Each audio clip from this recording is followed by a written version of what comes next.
ವೇದಿಕೆ ಮೇಲೆ ಆಸೀನರಾದಂಥ ನಮ್ಮೆಲ್ಲರ ನಾಯಕರು, ನಮ್ಮ ರಾಜ್ಯದಲ್ಲಿ ಅತಿ ಜನಪ್ರಿಯತೆಯನ್ನು ಹೊಂದಿರತಕ್ಕಂಥ ಬಡವರ ಬಂಧು ಅಂತಾನೆ ಹೆಸರುವಾಸಿ ಆಗಿರ್ತಕ್ಕಂಥ ರಾಜ್ಯದ ರಾಜಕಾರಣದಲ್ಲೇ ತಮ್ಮದೇ ಆದಂಥ ಒಂದು ಸ್ಥಾನಮಾನವನ್ನು ಅತಿ ಗೌರವದಿಂದ ರಾಜಕಾರಣವನ್ನು ಮಾಡ್ತಾ ಇರತಕ್ಕಂಥ ಈ ರಾಜ್ಯದ ಅಭಿವೃದ್ಧಿಗೆ ಶ್ರಮವನ್ನು ಪಟ್ಟಿರ್ತಕ್ಕಂಥ ನಾಯಕರಾದಂಥ ನಮ್ಮೆಲ್ಲರ ನಾಯಕರಾದಂಥ ಸನ್ಮಾನ್ಯ ಮುಖ್ಯಮಂತ್ರಿಗಳಾದಂಥ ಸಿದ್ದರಾಮಯ್ಯನವರೇ,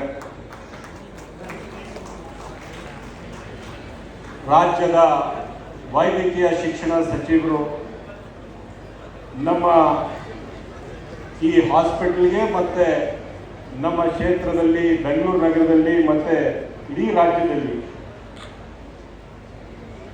ಈ ಆರೋಗ್ಯ ವ್ಯವಸ್ಥೆಯನ್ನು ಇನ್ನೂ ಗಟ್ಟಿಗೊಳಿಸೋದಕ್ಕೆ ನಮ್ಮೆಲ್ಲರ ಪರವಾಗಿ ನಿಂತಿರ್ತಕ್ಕಂಥ ಸಚಿವರಾದಂಥ ಶರಣ್ ಪ್ರಕಾಶ್ ಪಾಟೀಲ್ರವರೇ, ಹಿರಿಯರು, ಮಾಜಿ ಮಂತ್ರಿಗಳು, ಶಾಸಕರು ಹಾಗೂ ಸನ್ಮಾನ್ಯ ಮುಖ್ಯಮಂತ್ರಿಗಳ ರಾಜಕೀಯ ಕಾರ್ಯದರ್ಶಿಗಳಾದಂಥ ನಸೀರ್ ಅಹಮದ್ರವರೇ, ಈ ಇಲಾಖೆಯ ಕಾರ್ಯದರ್ಶಿಗಳಾದಂಥ ಮೊಹಮ್ಮದ್ ಮೊಹಸಿನ್ ರವರೇ, ರಾಜೀವ್ ಗಾಂಧಿ ಯೂನಿವರ್ಸಿಟಿಯ ವೈಸ್ ಚಾನ್ಸಲರ್ ಆದಂಥ MK ರಮೇಶ್ ರವರೇ, ಬಾಲ್ಭವನ್ ಸಂಸ್ಥೆಯ ಚೇರ್ಮನ್ ಆದಂಥ BR ನಾಯ್ಡು ರವರೇ, ಹಾಗೂ ಈ ಸಂಸ್ಥೆಯ ಡೈರೆಕ್ಟರ್ ಆಗಿ ಈ ಸಂಸ್ಥೆಯನ್ನು ಬಹಳ ಒಳ್ಳೆ ರೀತಿಯಲ್ಲಿ ನಡೆಸ್ತಾ ಇರ್ತಕ್ಕಂಥ ಡಾಕ್ಟರ್ ಮನೋಜ್ ರವರೇ, ಆತ್ಮೀಯ ಬಂಧುಗಳೇ, ಇದು ಒಂದು ಐತಿಹಾಸಿಕ ಕ್ಷಣ. ಬಹುಶಃ ಇಡೀ ಬೆಂಗಳೂರು ನಗರದಲ್ಲಿ ಮೊಟ್ಟ ಮೊದಲ ಆರೋಗ್ಯ ಸಂಸ್ಥೆ ಅಂತ ಹೇಳಿದ್ರೆ ಲೇಡಿ ಕರ್ಸನ್ ಮತ್ತೆ ಬೌರಿಂಗ್ ಹಾಸ್ಪಿಟಲ್. ಇದಕ್ಕೊಂದು ಇತಿಹಾಸ ಇದೆ. 1884ನೇ ಇಸ್ವಿಯಲ್ಲಿ ಈ ಆಸ್ಪತ್ರೆ ಪ್ರಾರಂಭ ಆಗಿತ್ತು. ಅದು ಮಿಲಿಟರಿ ಅವ್ರಿಗೆ ಮಾತ್ರ ಪ್ರಾರಂಭ ಮಾಡಬೇಕು ಅಂತ ಆ ಕಾಲದಲ್ಲಿ 135 ವರ್ಷದ ಇತಿಹಾಸ ಆ ಕಾಲದಲ್ಲಿ ಪ್ರಾರಂಭ ಮಾಡಿದ್ರು. 1890ನೇ ಇಸ್ವಿಯಲ್ಲಿ ಈ ಹಾಸ್ಪಿಟಲ್ ಸಾರ್ವಜನಿಕರಿಗೆ ಅಂತ ಆ ಕಾಲದಲ್ಲಿ ಮೀಸಲಾಗಿ ಇತ್ತು. ಆ ಕಾಲದಿಂದ ಇವತ್ತುವರೆಗೂ ಸಾಮಾನ್ಯ ಜನರ ಆರೋಗ್ಯವನ್ನು ಕಾಪಾಡಬೇಕಾದ್ರೆ ಇಡೀ ಬೆಂಗಳೂರು ನಗರದಲ್ಲಿ ಯಾವುದಾದ್ರೂ ಒಂದು ಸಂಸ್ಥೆ ಮುಂಚೂಣಿಯಲ್ಲಿ ಇದೆ ಅಂದ್ರೆ ಅದು ಬೌರಿಂಗ್ ಹಾಸ್ಪಿಟಲ್, ಲೇಡಿ ಕರ್ಸನ್ ಮತ್ತೆ ಬೌರಿಂಗ್ ಹಾಸ್ಪಿಟಲ್. ಇಂಥ ಇತಿಹಾಸ ಇರ್ತಕ್ಕಂಥ ಐತಿಹಾಸಿಕವಾದಂಥ ಒಂದು ಸಂಸ್ಥೆ ಇವತ್ತು ಒಂದು ಹೊಸ ಇತಿಹಾಸವನ್ನು ನೋಡ್ತಾ ಇದೆ.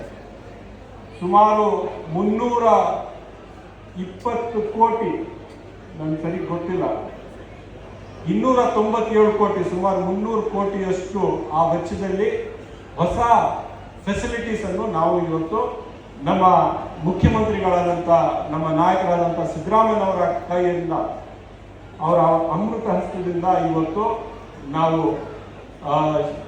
ಪ್ರಾರಂಭ ಮಾಡ್ತಾ ಇದ್ದೀವಿ, ಶಂಕುಸ್ಥಾಪನೆಯನ್ನು ಮಾಡಿದ್ದೇವೆ. ಈ ವ್ಯವಸ್ಥೆಯಿಂದ ನಮ್ಗೆ ಎಷ್ಟು ಅನುಕೂಲವಾಗುತ್ತೆ ಅಂತ ನಾನು ಬರೀ ಈ ಭಾಷಣದಲ್ಲಿ ಅಥವಾ ನನ್ನ ಮಾತಲ್ಲಿ ಹೇಳಕ್ಕೆ ಸಾಧ್ಯ ಇಲ್ಲ ಸರ್. ಇಲ್ಲಿ ಸುಮಾರು 1,500ರಿಂದ 2,000 ಜನ ದಿನನಿತ್ಯ ಬಂದು ತಮ್ಮ ಆರೋಗ್ಯವನ್ನು ತಪಾಸಣೆ ಮಾಡ್ಕೊತಾರೆ ಸರ್, ದಿನನಿತ್ಯ. ಮತ್ತೆ ಸುಮಾರು 400 ಜನ ಇನ್ಪೇಷಂಟ್ ಆಗಿ ಅಡ್ಮಿಟ್ ಆಗ್ತಾರೆ ಪ್ರತಿ ದಿವಸ. ಮತ್ತೆ 106 ಜನ ಆಪರೇಷನ್ಗಳು ಮಾಡ್ಕೊತಾರೆ. ಯಾರು ಕೇಳೋರಿಲ್ಲ ಅಂತವ್ರು ಬರೋದೇ ಬೌರಿಂಗ್ ಹಾಸ್ಪಿಟಲ್. ಈ ಆರೋಗ್ಯ ವ್ಯವಸ್ಥೆ ಎಷ್ಟು ಕೆಟ್ಟೋಗಿದೆ, ಎಷ್ಟು ಕಮರ್ಷಿಯಲ್ ಆಗಿದೆ ಅಂದ್ರೆ ಬೇರೆ ಯಾವುದೇ ಹಾಸ್ಪಿಟಲ್ ಹೋಗಿದ್ರು ಸಹ, ಒಂದು ಸಣ್ಣ ಒಂದು ನರ್ಸಿಂಗ್ ಹೋಮ್ ಹೋದ್ರು ಸಹ ನಮ್ಮ ಜನ ಸಾವಿರಾರು ರೂಪಾಯಿ ಬಿಲ್ ಹಾಕ್ತಾರೆ, ಸಾವಿರಾರು ರೂಪಾಯಿ, ಲಕ್ಷಾಂತರ ರೂಪಾಯಿ ಬಿಲ್ ಹಾಕ್ತಾರೆ. ಮತ್ತೆ ಒಂದು ಆಪರೇಷನ್ ಆದ್ರೆ 2 ಲಕ್ಷ, 3 ಲಕ್ಷ, 5 ಲಕ್ಷ ಅಂತ ಕಡಿಮೆ ಈ ಪ್ರೈವೇಟ್ ಹಾಸ್ಪಿಟಲ್ ಬಿಲ್ ಮಾಡೋದಿಲ್ಲ. ಕೊನೆ ಪಕ್ಷ ಯಾರಾದ್ರೂ ತೀರೋದ್ರೂ ಸಹ ಬಾಡಿ ಕೊಡೋದಕ್ಕೂ ಕೂಡ 1-2 ದಿವಸ ಎಕ್ಸ್ಟ್ರಾವನ್ನೇ ಇಟ್ಕೊಂಡು ದುಡ್ಡು ಕಟ್ಸ್ಕೊಂಡು ಪ್ರೈವೇಟ್ ಹಾಸ್ಪಿಟಲ್ಸ್ ಅವರು ಬಾಡಿ ಕೊಡ್ತಾರೆ. ಆ ವ್ಯವಸ್ಥೆ, ಆ ಆ ಮಟ್ಟಕ್ಕೆ ಆರೋಗ್ಯ ವ್ಯವಸ್ಥೆ ಕಮರ್ಷಿಯಲ್ ಆಗಿರ್ತಕ್ಕಂಥ ದಿನಗಳಲ್ಲಿ ಬೌರಿಂಗ್ ಹಾಸ್ಪಿಟಲ್ ಅಂತ ಸರ್ಕಾರಿ ವ್ಯವಸ್ಥೆಗಳು, ವಿಶೇಷವಾಗಿ ಬೌರಿಂಗ್ ಹಾಸ್ಪಿಟಲ್ ಒಂದು ಒಳ್ಳೆ ರೀತಿಯಲ್ಲಿ ನಾವು ಇಲ್ಲಿ ಕೆಲಸ ಮಾಡ್ತಾ ಇದ್ದೀವಿ. ಮತ್ತೆ ಬಡವರಿಗೆ ವಿಶೇಷವಾಗಿ ಬಹಳ ಕಾಳಜಿಯಿಂದ, ಅನುಕಂಪದಿಂದ, ನಿಮ್ಮ ಮನಸ್ಸಲ್ಲಿ ಬಡವರಿಗೆ ಯಾವ ರೀತಿ ನೀವು ಪ್ರೀತಿ ವಿಶ್ವಾಸ ಇಟ್ಕೊಂಡು ನೀವು ಆಡಳಿತವನ್ನು ಅಧಿಕಾರವನ್ನು ನಡೆಸ್ತಾ ಇದ್ದೀರಿ, ಅದೇ ರೀತಿ ಇಲ್ಲಿ ಕೆಲಸ ಮಾಡ್ತಾ ಇದ್ದೀವಿ ಸರ್. ನಿಮ್ಮ ಒಂದು ದೊಡ್ಡ ಕೊಡುಗೆ ನಮಗೆ. ಹೋದ ಬಾರಿ ತಾವು ಮುಖ್ಯಮಂತ್ರಿಗಳಾದಾಗ ತಾವೇ ನಮಗೆ ಮೆಡಿಕಲ್ ಕಾಲೇಜನ್ನು ಸ್ಯಾಂಕ್ಷನ್ ಮಾಡಿಕೊಟ್ಟಿದ್ರಿ.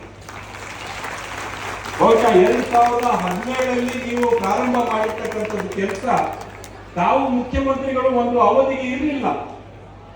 ತಾವು ಮಾಡಿದ್ದು ಕೆಲಸ, ತಮ್ಮ ಕೊಡುಗೆ ಎಲ್ಲ ತಾವು ಇನಾಗ್ಯುರೇಷನ್ ಮಾಡುವಾಗ, ಉದ್ಘಾಟನೆ ಮಾಡುವಾಗ ತಾವು ಇರಲಿಲ್ಲ ಆ ಕುರ್ಚಿಯಲ್ಲಿ.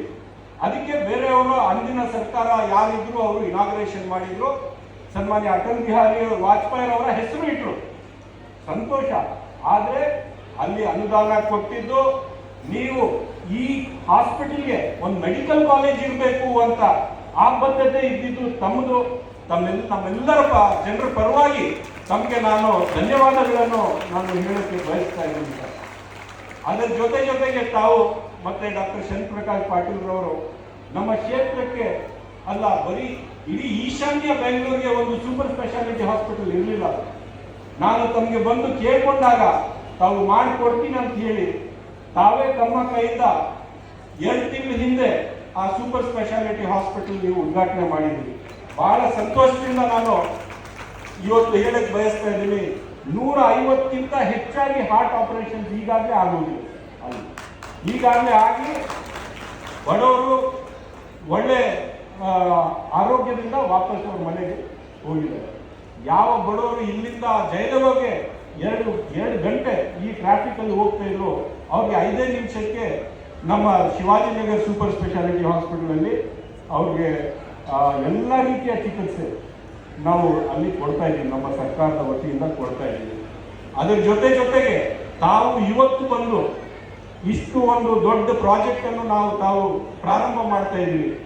ತಮ್ಮ ಅವಧಿಯಲ್ಲೇ ಇದು ಕೆಲಸ ಪೂರ್ಣವಾಗಿ ತಮ್ಮ ಕೈಯಿಂದಲೇ ಈಗ ಕಟ್ಟಡ ಉದ್ಘಾಟನೆ ಆಗಬೇಕು ಅಂತ ನಮ್ಮೆಲ್ಲರ ಆಸೆ ಇದೆ.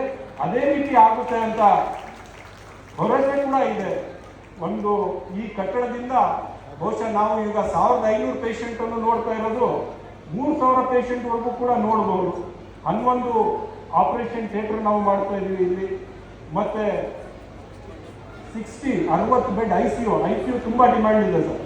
60 bed ICU, 11 operation theatre, 500 bedded hospital ನಾವು ಇಲ್ಲಿ ಪ್ರಾರಂಭ ಮಾಡ್ತಾ ಇದ್ದೀವಿ. ಇನ್ನು 2 ಫ್ಲೋರ್ OPDಗೆ ಮೀಸಲಾಗಿ ಇಟ್ಟಿದ್ದಾರೆ. ಸೊ ಇಷ್ಟು ದೊಡ್ಡ ವ್ಯವಸ್ಥೆ ನಮ್ಮ ಏರಿಯಾಗೆ ಬಂದಿರತಕ್ಕಂಥದ್ದು, ಅದು ಒಂದು ಇತಿಹಾಸ ಇರ್ತಕ್ಕಂಥ ಒಂದು ಸಂಸ್ಥೆಗೆ, ಇಡೀ ಬೆಂಗಳೂರಿಗೆ ಮೊಟ್ಟ ಮೊದಲ ಆರೋಗ್ಯ ಕೇಂದ್ರ ಆಗಿರ್ತಕ್ಕಂಥ ಲೇಡಿ ಕರ್ಜನ್ ಮತ್ತೆ ಬೌರಿಂಗ್ ಹಾಸ್ಪಿಟಲ್ಗೆ ಅದು ತಮ್ಮ ಸಂಬಂಧ ಏನಿದ್ರು ಗೊತ್ತಿಲ್ಲ, ಪದೇ ತಮ್ಮ ಕೈಯಿಂದಾನೇ ಬೌರಿಂಗ್ ಹಾಸ್ಪಿಟಲ್ಗೆ ಏನೇ ಒಂದು ಸಹಾಯ ಆಗಿದ್ರು, ನಮ್ಮ ಏರಿಯಾಗೆ ಏನೇ ಒಂದು ಡೆವಲಪ್ಮೆಂಟ್ ಆಗಿದ್ರು ಸನ್ಮಾನ್ಯ ಸಿದ್ದರಾಮಯ್ಯ ಅವರ ಅಮೃತ ಹಸ್ತದಿಂದಲೇ ಆಗಿದೆ. ಅದು ನಮ್ಮ ಪುಣ್ಯ. ಮತ್ತೆ ತಮಗೆ ಧನ್ಯವಾದಗಳನ್ನು ಹೇಳ್ತಾ ಈ ಕೆಲಸಕ್ಕೆ ನಾವೆಲ್ಲರೂ ಸಹಕಾರ ಕೊಡಬೇಕು. ಯಾಕಂದ್ರೆ ಈಗ ಮೇನ್ ಗೇಟು ಇನ್ನು 2.5 ವರ್ಷ 3 ವರ್ಷ ಕೆಲಸ ಪೂರ್ಣ ಆಗುವವರೆಗೂ ಮೇನ್ ಗೇಟ್ ನಾವು ಕ್ಲೋಸ್ ಮಾಡಿರ್ತೀವಿ. ಹಿಂದಿನ ಭಾಗದಿಂದಲೇ ಮೇನ್ ಗೇಟ್ ಆಗಿರ್ತದೆ. ಸೊ ಅದು ಬಹಳ ಕಮರ್ಷಿಯಲಿ ಬ್ಯುಸಿ ಇರ್ತಕ್ಕಂಥ ಏರಿಯಾ. ತಾವು ಇಲ್ಲಿ ಇರ್ತಕ್ಕಂಥ ಲೋಕಲ್ ಜನ, ಯಾರು ಲೋಕಲ್ ಲೀಡರ್ಸ್ ಇದ್ದೀರಿ, ನಿಮ್ಮ ಜವಾಬ್ದಾರಿ ಅಲ್ಲಿಂದಾನೇ ಆಂಬ್ಯುಲೆನ್ಸ್ ಬರಬೇಕು, ಅಲ್ಲಿಂದಾನೇ ಪೇಷಂಟ್ಸ್ ಬರಬೇಕು, ಅಲ್ಲಿಂದಾನೇ ಎಲ್ಲ ಆಪರೇಷನ್ ಆಗಬೇಕು. ಅವ್ರಿಗೆ ಸಂಪೂರ್ಣವಾದಂಥ ಸಹಕಾರ ನಾವು ಕೊಡಬೇಕು. ಯಾವ ಆಂಬ್ಯುಲೆನ್ಸ್ ಬಂದು ನಿಂತೋಯ್ತು, ಪೇಷಂಟ್ಸ್ಗೆ ತೊಂದರೆ ಆಗಿದೆ ಅಂತ ಒಂದೇ ಒಂದು ಮಾತು ಆಚೆ ಬಂದ್ರೆ ಶಿವಾಜಿನಗರ ಏರಿಯಾಗೆ ಒಂದು ಕಪ್ಪು ಚುಕ್ಕೆ ಆದಂಗೆ, ಅದು ಆಗದೆ ಇದ್ದಂಗೆ ನಾವೆಲ್ಲರೂ ನೋಡ್ಕೋಬೇಕು ಅಂತ ಹೇಳ್ತಾ ಮತ್ತೊಮ್ಮೆ ಡಾಕ್ಟರ್ ಶಂಕರಪ್ರಕಾಶ್ ಪಾಟೀಲ್ ರವರಿಗೆ ಮತ್ತೆ ನಮ್ಮ ನಾಯಕರಾದಂಥ ಸಿದ್ದರಾಮಯ್ಯನವರ ಇವತ್ತು ಅವರ ಕೈಯಿಂದ ನಾವು ಏನು ಕೆಲಸ ಪ್ರಾರಂಭ ಮಾಡಿದ್ದೀವಿ, ನಿಶ್ಚಿತವಾಗ್ಲೂ ಅವ್ರ ಕೈಯಿಂದ ಯಾವುದೇ ಕೆಲಸ ಪ್ರಾರಂಭ ಆಗಿದ್ರು ಅದು ಯಶಸ್ವಿ ಆಗಿದೆ. ಇದು ಕೂಡ ಯಶಸ್ವಿಯಾಗಿ ಮುಂದಿನ 150 ವರ್ಷಗಳ ಈ ವರ್ಷಗಳಿಗೆ ಈ ಕಟ್ಟಡ ಜನರ ಸೇವೆ ಮಾಡಬೇಕು ಅಂತ ಆಶಿಸ್ತಾ ನನ್ನ ಮಾತು ಮುಗಿಸ್ತೇನೆ. ಜೈ ಹಿಂದ್, ಜೈ ಕರ್ನಾಟಕ.